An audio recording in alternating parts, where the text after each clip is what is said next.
10টা 10 থেকে শুরুতেই ভাঙড়ের দিকে নজর দিতে হচ্ছে, কারণ তৃণমূলের অঞ্চল সভাপতি খুনের ঘটনায় আরও 3 জনকে গ্রেপ্তার করা হয়েছে। আর এই নিয়ে এই ঘটনায় ধৃতের সংখ্যা বেড়ে হলো 4 জন। গতকালই খুনের মাস্টারমাইন্ড তৃণমূল নেতা মোফাজ্জল মোল্লাকে গ্রেপ্তার করে পুলিশ। আর আজ গ্রেপ্তার করা হয়েছে আজহারউদ্দিন মোল্লা, জাহান আলী খান এবং রাজু মোল্লাকে। ধৃতদের মধ্যে ভাঙড়ের চালতাবেড়িয়া গ্রাম পঞ্চায়েতের প্রাক্তন আইএসএফ সদস্যও রয়েছেন, যিনি পরে তৃণমূলে যোগদান করেছিলেন এমনটাই জানা যাচ্ছে। লোকসভা ভোটের পর বিধায়ক শওকত মোল্লার হাত ধরে আজহার তিনি তৃণমূলে যোগ দেন। পুলিশ সূত্রে খবর, ধৃত মোফাজ্জলের সঙ্গে আজহারের সুসম্পর্ক ছিল। দুজন মিলে বিজয়গঞ্জ বাজারের দখল নেওয়ার চেষ্টা করছিলেন পুলিশ সূত্রে, এমনটাই খবর। আর এক ধৃত জাহান আলী খান ওরফে কাঙাল ছিলেন টিপার। অপর ধৃত রাজু মোল্লা ভাড়াটে খুনি, এমনটাই জানিয়েছে পুলিশ।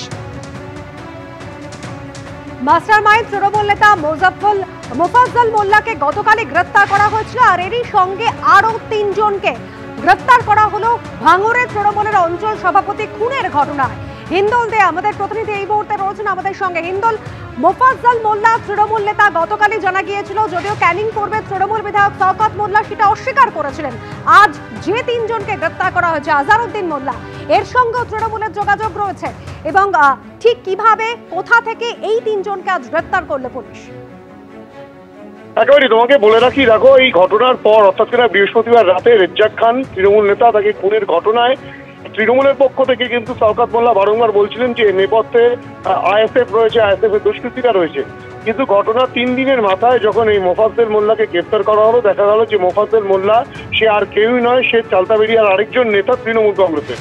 এবং যদিও শওকত মোল্লা তিনি বলেছেন যে মোফাজ্জল মোল্লা কোনো নেতা নন, তিনি একজন কর্মী, যদিও শওকত মোল্লার সেই বক্তব্যকে খণ্ডন করেন ধৃত মোফাজ্জল মোল্লার স্ত্রী। কিন্তু এই যে গোটা ঘটনা, সেই গোটা ঘটনায় কিন্তু শুধু মোফাজ্জল নয়, আরও 3 ব্যক্তিকে কিন্তু উত্তর কাশীপুর তদন্তকারী দলের সদস্যরা রাতভর তল্লাশি চালিয়ে গ্রেপ্তার করে বিজয়গঞ্জ বাজার এলাকার বিভিন্ন জায়গা থেকে।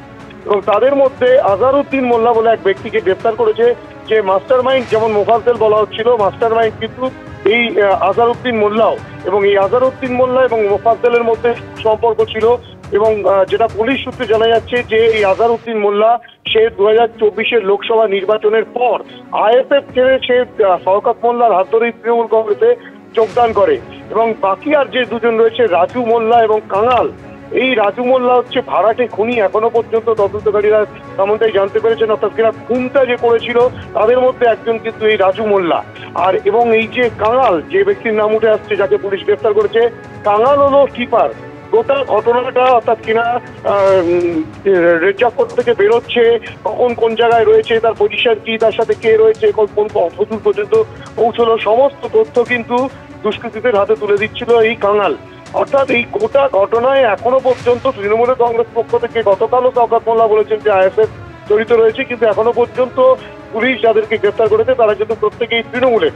যদি এ বিষয়ে শওকত মোল্লার সঙ্গে ফোনে যোগাযোগ করা হলে তিনি যেটা বলেন যে হ্যাঁ, আজহারউদ্দিনকে তারা তৃণমূলে যোগদান করিয়েছিলেন, কিন্তু তারা কিছুটা দূরত্ব বজায় রাখতেন এবং তাদের কিন্তু লক্ষ্য ছিল যে এইভাবেই তৃণমূলের মধ্যে একটা দ্বন্দ্ব বাঁধানোর বা তৃণমূলের নেতাদেরকে খুন করার। তেমনটাই তারা আজকে উপলব্ধি করতে পারছেন, তেমনটাই শওকত মোল্লার কথা স্পষ্ট। ধন্যবাদ হিন্দু।